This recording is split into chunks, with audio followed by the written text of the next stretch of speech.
Hello, everyone, and welcome to Fix It or Feel It. I'm your host, Brian Clark. For all my first-time listeners, welcome. For returning listeners, welcome back. It's great to see you again. I'm glad you're here. And for all those first-time listeners, like I said, my name is Brian. I'm a life coach and a certified mental health bro.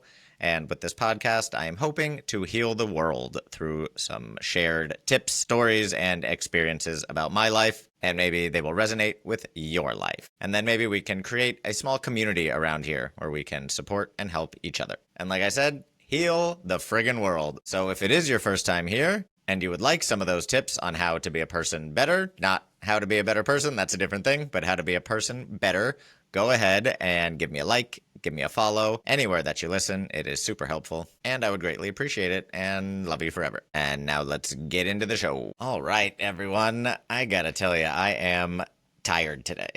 I have been feeling tired for many days at this point. This is not an unfamiliar feeling for me. I tend to overextend myself to the point of burnout fairly often. It is something that I have been working on and been talking about in therapy a lot. I think I've been doing a better job with it lately, but even with all that said, I have been certainly procrastinating and putting off recording this podcast just out of the sheer desire to rest. When I was talking to my therapist about this, I was telling her how when I get this feeling of burnout and when I'm feeling my most anxious and my most depressed, I feel a little bit like one of the characters in the Halloween movies. Like I am Jamie Lee Curtis running for my life, and Michael Myers is behind me with a machete just walking. But every time I turn around, he is 3 steps behind me. I am sprinting as fast as I've ever run. I am throwing trash cans and entire ottomans behind me just to slow him down, and he just continues walking at this steady pace, but is always just right there. And I think that's a normal thing. I think life can feel overwhelming because it is. I don't think our brains are really programmed to have all of the stuff to do that we have to do in the modern day.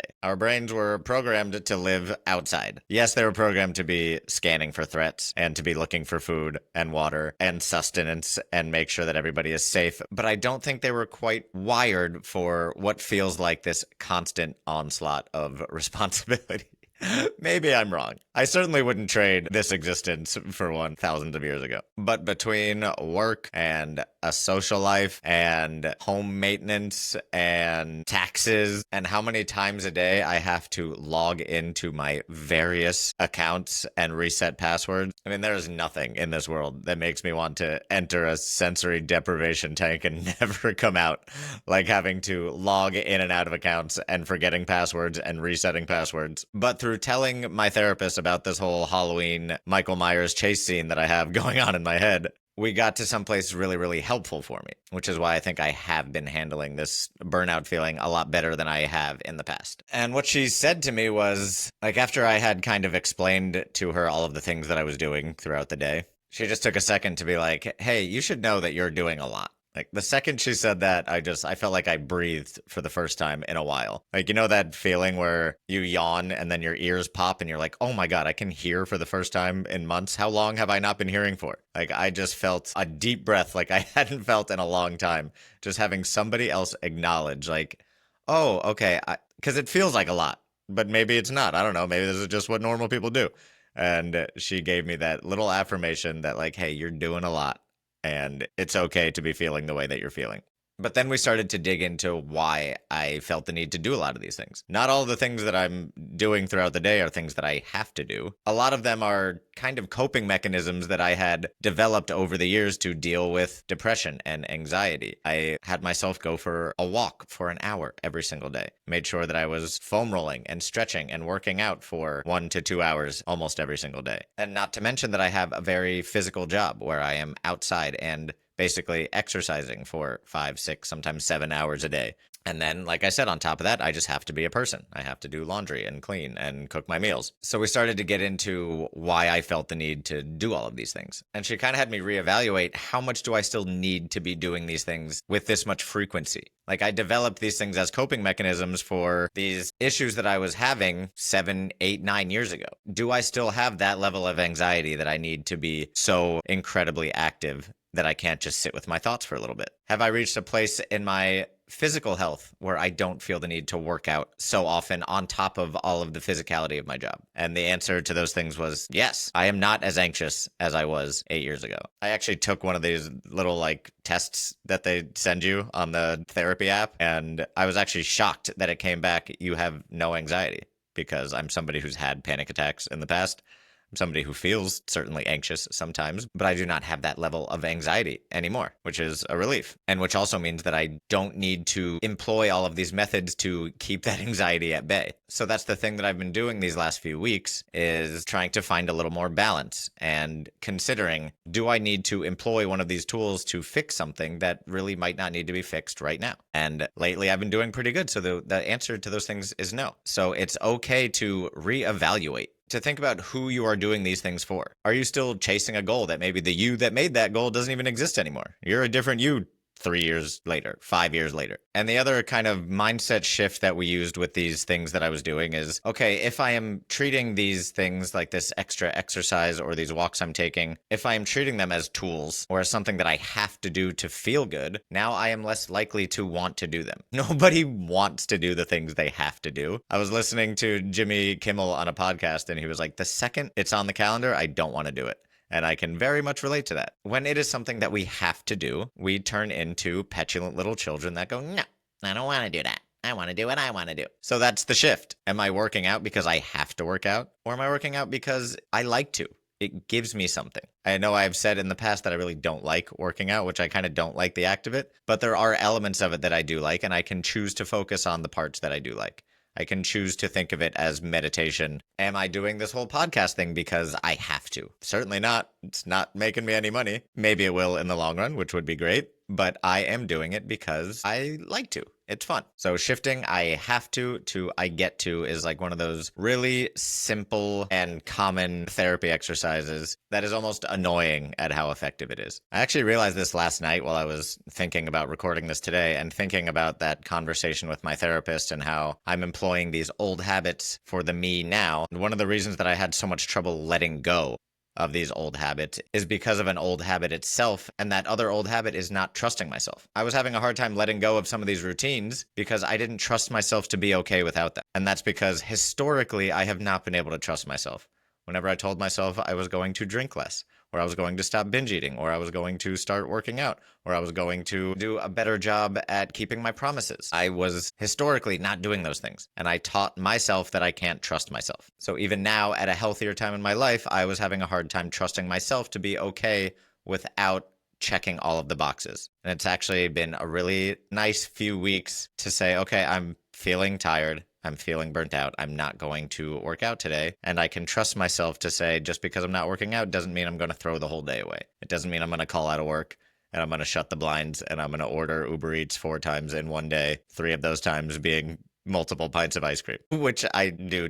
Sometimes when I tell people that I binge eat, I don't think they fully grasp the reality of what I'm saying. Like, I'll be like, oh God, I can't keep ice cream in the house because I will eat all of it. And they'll be like, oh my God, I know I can relate. Like, sometimes I'll have a bowl of ice cream after dinner and I feel so bad afterwards. And I'm like, you had a bowl, did you? Did you eat back-to-back pints of Ben & Jerry's after you ate an entire pepperoni pizza? And that was already your second meal of the day because for breakfast, you ordered an entire English breakfast plus cinnamon rolls plus donuts. But I think that's a topic for another episode. So yeah, man, just reckoning with the fact that I am not the me that I was a few years ago. You know, like when you go through such a big thing like quitting drinking and like having this whole transformation, you kind of tend to split your life into like, okay, pre-quitting drinking and after quitting drinking. And sometimes I kind of forget that I can leave space to grow and change and be a different person than even the person I was a couple years ago. And that guy's priorities and values and goals can shift. And I also find it interesting how I've been able to take some of the patterns from those older days and kind of recycle them. Like a big part of my burnout feeling is just always living for this time in the future, some ethereal time in the future when I will be able to rest. When do I get to just chill and do nothing?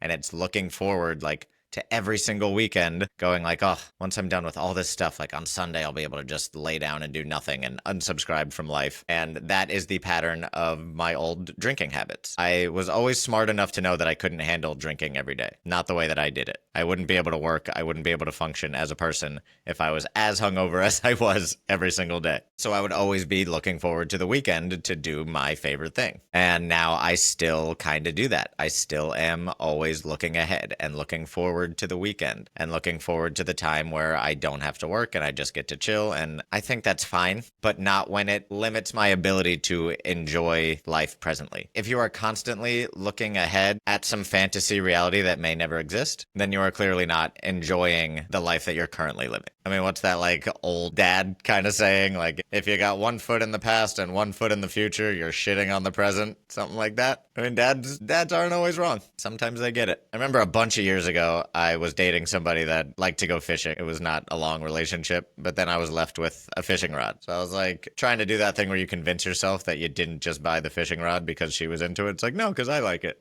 So I started going out into my backyard to the little canal and trying to fish. And I did it like maybe 3 times in a couple weeks, caught literally nothing. And I was on the phone with one of my best friends who is very outdoorsy, hunting, fishing, camping, living off the fat of the land. And I was kind of telling him about my journeys in fishing. And I was like, dude, it kind of sucks. Spent like a combined 8 hours out there over the course of the last 2 weeks, and I've literally caught nothing. And he just kind of without any irony said, it's not about the catching, Brian. It's about the fishing. And isn't that just life? It's not about the stuff that you will achieve in the future, even though it is great and healthy to have goals. It is about the fishing. It is about the living. The process of doing those things is where the actual fulfillment comes from. And you can't have those really good days where you do achieve that thing and you do get that time to rest without going through the work of getting there. All days can't be good days, or no days would be good days. You need darkness for there to be light. You need hard days for there to be good days ahead. And you need to do the work and enjoy the work to reap the benefits on the other side of it. And I'm talking to you, Brian. Literally looking at myself on a screen, telling this to you, Brian, because I do need that reminder often and always. I actually talked a little bit about this in a short form video that I made recently about this quote that's attributed to Michelangelo, the artist, not the Ninja Turtle. I think it came out that it's like not a real quote. But anyway, the story goes that somebody asked Michelangelo how he created the statue of David. And what the story says he said is, I started with a slab of marble and I chipped away everything that wasn't David. I remember hearing about that years ago and thinking like, oh, what a beautiful metaphor for life. Because there is an element of truth in that. That when you really want to start living authentically, more so than trying to change into the person you want to be, you start to jettison the things that you aren't. You start to get rid of all of the stuff that doesn't align with who you really are authentically. And I like that part of the metaphor. But the other side of that coin is that every time I would reach a point of burnout with this whole journey, with working on improving myself, I would go, okay, when do I get to stop chipping? When do I get to be David? And that's kind of where the metaphor starts to fall apart, because as people, we are never going to be perfect pieces of art. We are never going to be a finished product to put behind museum glass and never get touched again. So what I said in my short form video is that we are not sculpting a perfect piece of art. We are creating something more like a house or a home. And when you first start building yourself a safe place to live, it does require a lot of work. It does require a lot of attention and muscle and sweat and tears to build the foundation and the structural integrity. But once that structure is built, once you have moved into the house, you are not always taking on massive projects. Sometimes you are just maintaining. Sometimes you are mopping and sweeping and mowing the lawn and cleaning the gutters. You are doing maintenance and you are making your home healthy and livable. And sometimes it gets a little messy, and that's okay. And then maybe every once in a while, spring cleaning comes around and you decide to get rid of a whole bunch of stuff that's not serving you anymore. Maybe something big happens in your life, like there's a new baby coming and you convert your gym into a nursery. And in those times, it's okay to get to work and to bear down and spend some extra time and energy and effort into a big project. But it's also okay to have the times where you are just looking around and enjoying the space that you've created, enjoying your life and not looking forward to all of these massive projects. So I think that's going to do it for me today. It has been an honor and a privilege to share my life with you. Again, if you like what you're hearing, you like what you're seeing, if you're watching me, please go ahead, give it a like. Go ahead and hit the share button, write something in the comments, add to the conversation, tell me about some things you would like to hear me talk about, tell me some things that you have to add to what I just did talk about, and I will see you next week. Adios. Bye-bye.